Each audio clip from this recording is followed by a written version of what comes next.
God is a provider. Gagawin niya lahat para mag-provide tayo ng kailangan natin kahit may pagligtas sa atin sa kasalanan. So, God provided a way. Yun yung P, no? P.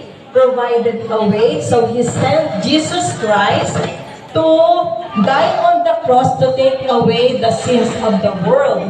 Ang nangyari nung namatay si Jesus Christ, He was raised from the dead and conquered sin. Wala na kasalanan. Pinatawad na tayo yung past, present, and future sins. Huwag lang ang abuso, ha?